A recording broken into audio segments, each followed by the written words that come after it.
बोलिए भारत माता की जयकारा। हल्का मत लगाओ जी, भोजन बहुत अच्छा था। मुझे अच्छा था कि नहीं? और आज तो मेरी बहन का जन्म दिवस भी है, तो जयकारा इसलिए जोर से लगाएं। बोले भारत माता की जय हो। वंदे मातरम। मेरी कौम तेरी कहानी सुनी थी, पुरखों से उनकी जुबानी सुनी थी। आदरणीय हमारे दादाजी पारितोषिक देकर के सम्मान कर रहे हैं, उत्साहवर्धन कर रहे हैं, बहुत बहुत धन्यवाद। हमारी आदरणीय बहन ने भी हम सभी साथियों को पारितोषिक देकर के सम्मानित किया है, उनका भी बहुत बहुत धन्यवाद। प्यारे बंधुओं, एक समय की बात है, जीवन में हम कैसे बने, गुणगान हम जिन वीरों का करते हैं उनके जीवन में क्या रहा है, कैसे रहा है, उन्होंने क्या क्या किया है। निवेदन कर दूं आपके बीच में कि लोग कहते हैं आजादी चरखा चलाने से आई है। मुझे कहते हैं ना लोग, चरखा चलाने से, लेकिन मैं उस विषय में नहीं जाऊंगा। हो सकता है आई हो, क्योंकि सबका योगदान कहीं ना कहीं कैसे ना कैसे रहता ही है। लेकिन एक सत्य जिसको लोग असत्य को भी सत्य कई बार मान लेते हैं बिना छानबीन के। मैं निवेदन कर दूं, संसार के अंदर जब भी हम देखेंगे तो ये जो लोग हैं ना, भाई साहब के ऊपर बैठ जाएं, बीच में हलचल ना करें। हाँ जी बाबू जी, निवेदन है आराम से आप सहयोग करेंगे कार्यक्रम में। तो जिनका योगदान जैसे जैसे रहता है वैसे ही स्वीकार करना पड़ता है, लेकिन लोग मरने के बाद ज्यादा नाम गुणगान करते हैं। समस्या ये है, जीते जी नहीं करते। वर्तमान में आज अगर आपने सरकारों का विरोध नहीं किया तो आप भी वैसे ही हैं जैसे भगत सिंह के टाइम पर बड़े बड़े उद्योगपति उन अंग्रेजों का समर्थन करते थे। आज हमारे लोनी के अंदर कलश यात्रा हो रही थी, अभी की बात है, परसों लोनी गाजियाबाद में कलश यात्रा में वहां पुलिस ने डंडे बरसाए हैं, रामायण का अपमान किया है। बोलो कौन विरोध करेगा? जो चाटुकार नेताओं के हैं ना, वो नहीं करेंगे। उन्हें तो गद्दी प्यारी है, उस समय भी प्यारी थी, आज भी प्यारी है। उस समय अंग्रेज लोग क्या देते थे? सर की उपाधि। हमारे शामली पड़ता है मुजफ्फरनगर में, अब तो शामली जिला हो गया, वहां पर एक मिल है, सर सादीलाल एंटरप्राइजेज, बड़ा मिल है। और आपको एक विशेष बात बताऊं, शामली मिल एशिया का सबसे पहला गन्ना मिल है, जिसने चीनी पूरे क्षेत्र को कहानी सिखाई है, अंग्रेजी टाइम में सबसे पहले। जिस समय भगत सिंह की फांसी की बात चल रही थी, उस समय जो षड्यंत्र चल रहे थे, उस समय वह व्यक्ति भी उस समय लाहौर में था, और उस व्यक्ति का भी विशेष सहयोग रहा है फांसी कराने में। पहले तो विरोध में थे, लेकिन जब अंग्रेजों ने उनसे चर्चा की, उनको लालच दिया गया, अधिकारी थे, कई ऑफर किए कि तुमको ये देंगे वो देंगे, वो मान गए, थोड़े ढीले पड़ गए और समर्थन कर दिया। क्योंकि हर काम अंग्रेज केवल अंग्रेजों के माध्यम से नहीं कर सकते थे। वोटिंग उस समय भी होती थी, आप लोगों में से कुछ को जानकारी हो, आप कहोगे जी कैसी बात कर रहे, उस समय वोट कैसी होती थी? होती थी, सिलेक्टेड लोगों की वोटिंग होती थी उस समय भी, जो अच्छे उनके चाटुकार थे, जो पावर वाले लोग थे, उनकी वोटिंग हुआ करती थी। तो जब उनकी वहां पर सम्मति हो गई, क्योंकि अगर 2 जज बैठे हैं ब्रिटिश, तो एक जज हिंदुस्तानी भी होना, जिससे वो झगड़ा ना हो। शासन कैसे कर लेगा कोई जब तक फूट ना डाल सके। अब उनको जैसे ही अपने में मिलाया, भगत सिंह, राजगुरु, सुखदेव, तीनों फांसी के फंदे झूल गए। बंधुओं, आप आश्चर्य करेंगे, जिस समय शादीलाल, जिसको अब सर की उपाधि मिल चुकी थी, सर शादीलाल, वह जब मरा तो पूरी शामली के अंदर किसी ने कफन का कपड़ा तक नहीं दिया दुकानदारों ने। उनके परिवार के लोग दिल्ली से जाकर के कफन का कपड़ा लेकर के आकर के तब जाकर के उनका अंतिम संस्कार किया। और आज भी उस मिल के जो मालिक रहे हैं सर शादीलाल, उनकी वंश परंपरा में लड़का आज तक भी पैदा नहीं हुआ। आज तक भी लड़कियां ही पैदा होती हैं, लड़कियों को भी आके लड़कियां ही पैदा होती हैं। वो गोद लेकर के काम चलाते हैं, उनको भी लड़कियां पैदा होती हैं।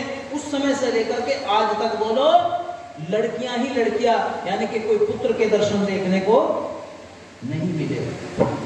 बंधुओं, निवेदन करता हूं, पवित्र आत्माओं का साथ अगर वर्तमान में भी आपने नहीं दिया, पाखंडी चोरों का अगर आज भी आपने साथ दे दिया, तो आप भी ऐसे देशद्रोहियों की लाइन में होंगे जिस देशद्रोहियों की लाइन में उस समय के लोग थे। बंधुओं, पंडित राम प्रसाद बिस्मिल अपनी आत्मकथा में लिखता है कि जिन लोगों के लिए मैं फांसी खा रहा हूं, उन लोगों ने मुझे मेरी आत्मरक्षा के लिए तमंचा भी मुहैया नहीं कराया। और कमाल की बात तो यह है कि जिन लोगों के लिए आज मैं मर रहा हूं ना, उन लोगों को यह भी मालूम नहीं है, भोले लोगों को, कि क्यों मर रहा हूं मैं। उनकी माता को कहते थे कि चोर की माता है, ये डकैत की माता है। ऐसी भी उस समय परिस्थितियां थी। आज देखने में बड़ा अच्छा लगता है जी, वीर थे, हमारे क्रांतिकारी थे, लेकिन बंधुओं आज भी हमें वीरता और क्रांतिकारी से काम करना पड़ेगा, नहीं तो नेता किसी के नहीं होते। नेता तो राजनीति करते हैं, राजनीति करेंगे, लेकिन देश को जब तक जनता, भगत सिंह का जो विचार था ना, वो कोई साधारण विचार नहीं था। वो फूट डालो वाला काम नहीं कर रहे थे, क्योंकि अंग्रेज चाहते थे कि हिंदू मुस्लिम आपस में ये दंगे हों और ये देश ऐसे ही बटा रहे, और देश बटा रहेगा तो हम डटे रहेंगे। वो चाहता था कि गरीब से गरीब, मजदूर से मजदूर, निम्न से निम्न वर्ग का व्यक्ति भी क्या करे, उन्नति करे, क्योंकि वो केवल आजादी ही नहीं चाहते थे, पूर्ण स्वतंत्रता चाहते थे। और पूर्ण स्वतंत्रता के बावजूद कि देश में कोई ऊंच नीच ना रहे, देश में कोई भेदभाव ना रहे, देश में किसी प्रकार की कोई समस्याएं ना रहे। ये थी उनकी सोच, ये थी उनकी विचारधारा। इसलिए क्या कहा गया, शहीदों की चिताओं पर लगेंगे हैं वर्ष मेले, वतन पर मरने वालों का यही बाकी निशान होगा, यही बाकी निशान होगा। शहीद आजम भगत सिंह जी का परिवार हमारे सहारनपुर में ही रहते, उनके भाई यहाँ पर आ गए थे बंटवारे के बाद में। मेरे पिताजी के फूफा जी आदरणीय स्वर्गीय पंडित आशाराम शर्मा जी, जो उस समय स्वतंत्रता सेनानी थे, वो कभी कभी उनके पास में जाना आना होता था। तो उनसे मैं जो संस्मरण पूछता था, एक तो वो हम पढ़ते हैं जो सबके लिए किताबों में है, लेकिन कुछ और भी संस्मरण होते हैं। वो जीवन को एक नई उन्नति देते, एक जीवन के जीने का एक तरीका सिखला जाते हैं कि कितने वीर थे हमारे वीर। और जब सुनते हैं क्या, ओ मेरे देश में जन में बहादुर वीर, मेरे देश में जन में बहादुर वीर, मेरे देश में जन में बहादुर वीर। सुन के वीरों की कहानी, देशभक्तों की कहानी, सुन के वीरों की कहानी, देशभक्तों की कहानी, आईने नैनों में वीर मेरे देश में जन में बहादुर वीर, मेरे देश में जन में बहादुर वीर। सुन के वीरों की कहानी, देशभक्तों की कहानी, आईने नैनों में वीर मेरे देश में जन में बहादुर वीर, मेरे देश में जन में बहादुर।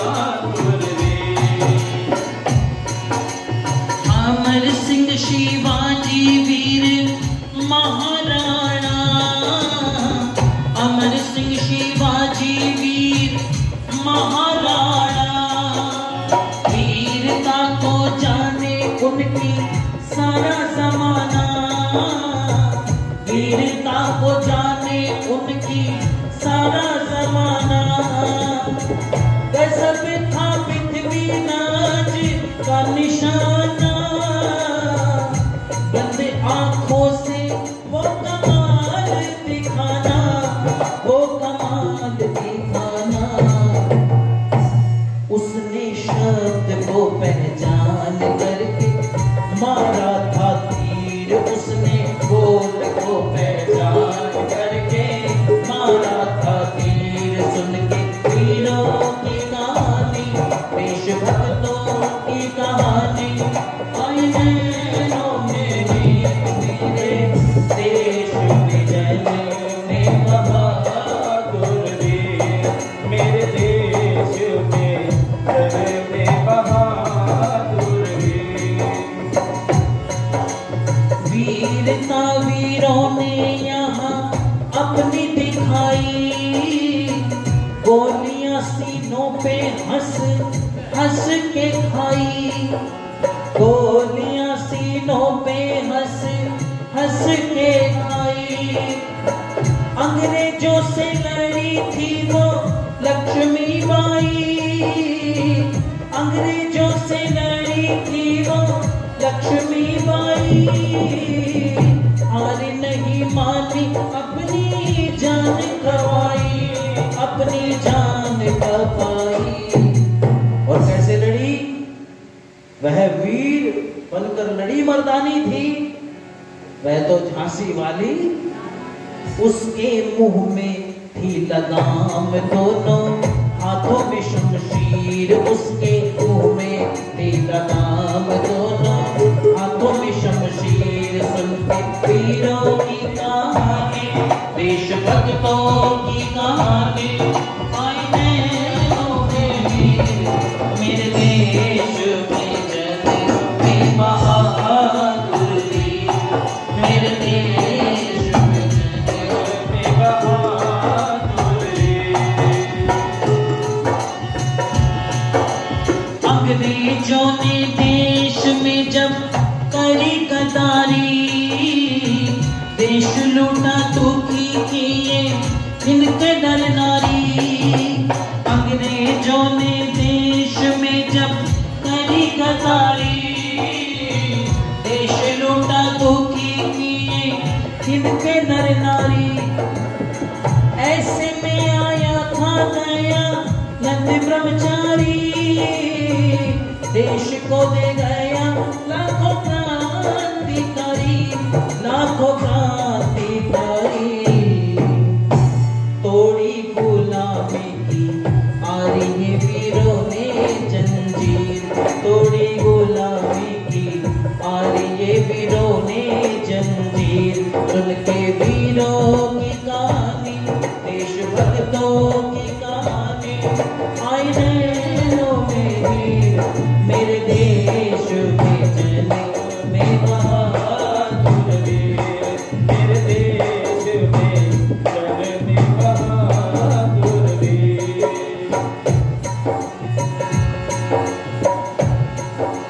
चंद्रशेखर, उद्धम भगत, लाजपत लाला, सुभाष चंद्र बोस वीर दिलवाला, सुभाष चंद्र बोस वीर दिलवाला। सभी रियासतों को एक जगह कर डाला, लौह पुरुष पटेल का ढंग निराला, कैसा ढंग निराला। सुख पाल बोले देश की हरि की वीर, सुख पाल बोले देश की हरि की वीर। सुन के वीरों की कहानी, देशभक्तों की कहानी, आईनों में मेरे देश में जलने में बहादुर वीर, मेरे देश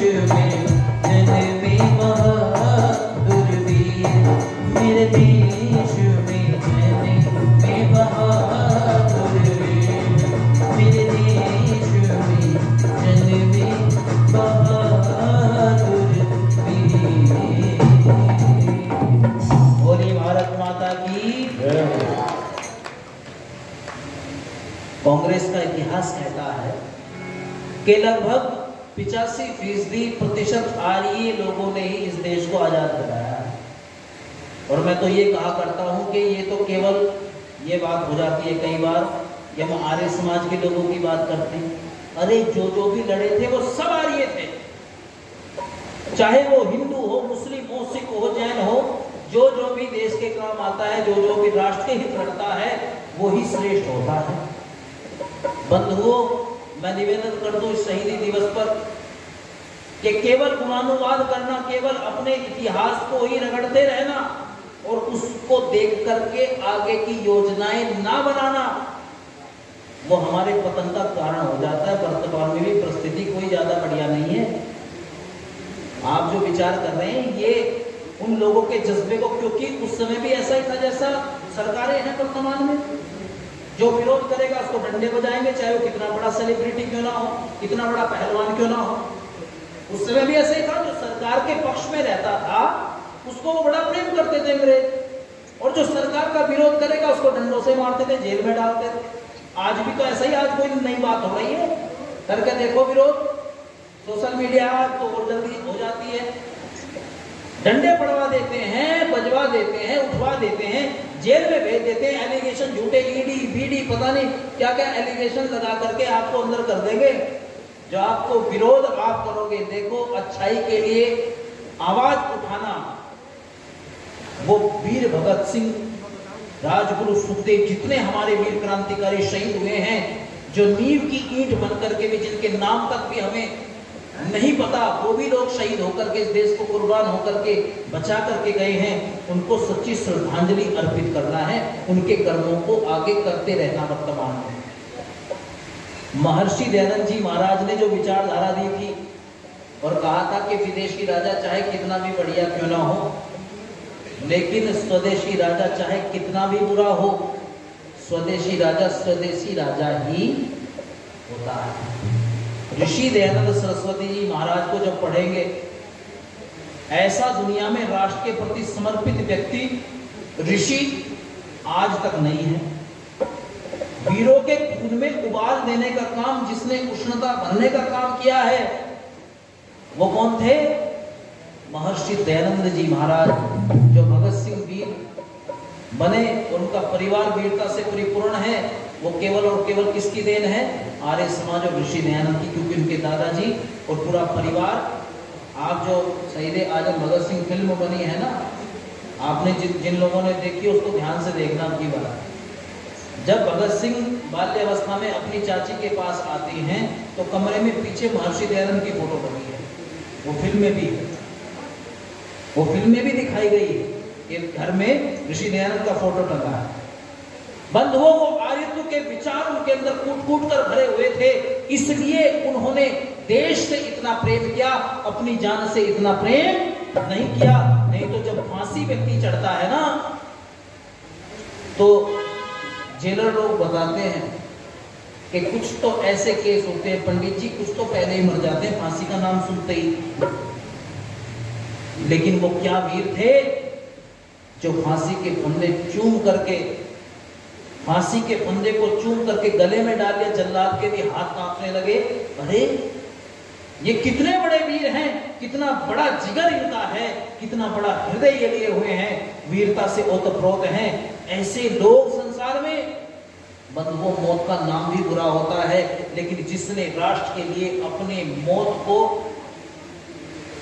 अपने जीवन को कुर्बान कर दिया हो, तो समझो कि वो किससे अधिक प्रेम करता है, अपने आप को करता है कि समाज को करता है? समाज को करता है। वीर क्रांतिकारियों को सच्ची श्रद्धांजलि हम अर्पित करें। उन लोगों के जो बताए हुए मार्ग हैं, जो पथ है, उन पर वर्तमान में भी काम करें। कैसे? महर्षि दयानंद जी महाराज पत्राचार करते थे राजाओं को। अब ध्यान देना, राष्ट्र के केवल अध्यात्म, ऋषि दयानंद ने सत्यार्थ प्रकाश लिखा। पहले 10 समोल्लास जो लिखे हैं वो किसके ऊपर है जी? अध्यात्म के ऊपर है। शंका समाधान है, बाद में शुरू ईश्वर से किया, क्योंकि बड़े विद्वान लोगों ने एक बात कही है, जो आध्यात्मिक ज्ञान से ओतप्रोत नहीं होता ना, वो जो है वो देशभक्त भी नहीं होता। दयानंद सरस्वती ने राजाओं को पत्र लिखा। अब देखना इस बात को कौन सोचेगा, आज के महात्मा नहीं सोचेंगे। उन्होंने लिखा कि जो आपके राज्य काल में 30 वर्ष 35 वर्ष नौकरी करे, जितना वेतन आप उसको जब देते थे उतना ही वेतन आप उसको उसकी सेवानिवृत्ति के बाद देते रहे या उससे कुछ कम। अगर उसकी मृत्यु हो जाती है, अगर उसकी मृत्यु हो तो उसकी पत्नी को उसका वेतन दे, और अगर उसके पुत्र जब तक समर्थ ना हो तब तक पत्नी को दे। जब उसके पुत्र बच्चे समर्थ हो जाएं तो उसका वेतन उसके पुत्र को लगा करके उसकी स्थान पर नियुक्त करके जितना समय अनुसार जितना वेतन बैठता है उतना दे योग्यता अनुसार, और उसकी पत्नी को जो पेंशन देते थे उस पेंशन को आधा कर दे। आज की सरकारें पेंशन खत्म कर रही हैं। ये 200 साल पहले ऋषि दयानंद जी महाराज कह करके गए हैं, आप पढ़ लेना कि इस प्रकार से अगर करोगे, छोटे से छोटी इकाई, छोटे से छोटा परिवार, गरीब से गरीब व्यक्ति भी दुखी संसार में ना रह पाए। राजाओं को निर्देश किया कि इस प्रकार की व्यवस्था बनाएं। आज वीरों को जो खड़े हैं ना सीमा पे, 4 साल की नौकरी में बांट दी, क्या बनी वीर है, उनको लालच दे रहे, इतने लाख मिलेंगे। मैं कहूं अपने बच्चों को भेज दो नेताओं, हैं हम देंगे 20-25 करोड़ रुपए जितने देने होंगे इकट्ठे करके भेजो। तो अपने परिवार के लोगों को तो बना रहे बड़े बड़े अधिकारी, जिनको बल्ला तक पकड़ना नहीं आता, बॉलिंग करनी नहीं आती है जी, उनको क्या बना रहे हैं अधिकारी। और कुछ तो ऐसे जो अपनी छोटे फिरे, अपनी है ही नहीं, थी तो छोड़ दी। जो अपना गृहस्थ व्यक्ति सही नहीं चला सकता वो राजा भी उत्तम नहीं होता। वो ऋषि कह रहे हैं कि पेंशन व्यवस्था ये दयानंद की देन है, वो दयानंद की। आज old pension scheme, new pension scheme में झगड़ेबाजी चल रही है। मैं ये कह रहा हूं, जिस व्यक्ति ने अपना जीवन जिस समाज को या जिस क्षेत्र को दिया हो उसका पारितोषिक उसे उस अवस्था में मिलना चाहिए जब वो उस कार्य करने के समर्थ नहीं रहता, वो शरीर में वो शक्ति नहीं रहती। यही विचार था भगत सिंह का। जोर से बजा दो एक बार अगर समर्थन करना है। भगत सिंह का भी यही विचार था कि गरीब गरीब ना हो जाए और अमीर ना हो जाए, क्योंकि दयानंद को पढ़ा था। भगत सिंह ने लगभग 3500 पुस्तकें पढ़ी, 350 पुस्तकें, क्षमा करना, अधिक ही पढ़ी होंगी। बहुत पढ़ने में, स्वाध्याय करने में और चिंतन करने में, इसीलिए दयानंद सरस्वती की विचारधारा से प्रभावित हुए।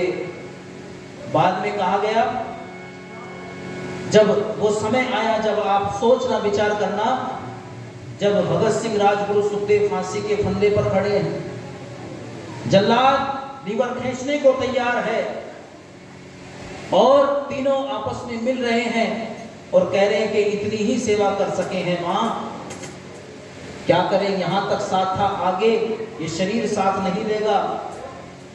तुम हमारे इस जीवन को अपने चरणों में, अपनी शरण में ले लो। और ये विचारधारा करते निर्भीक होकर के क्या कह रहे हैं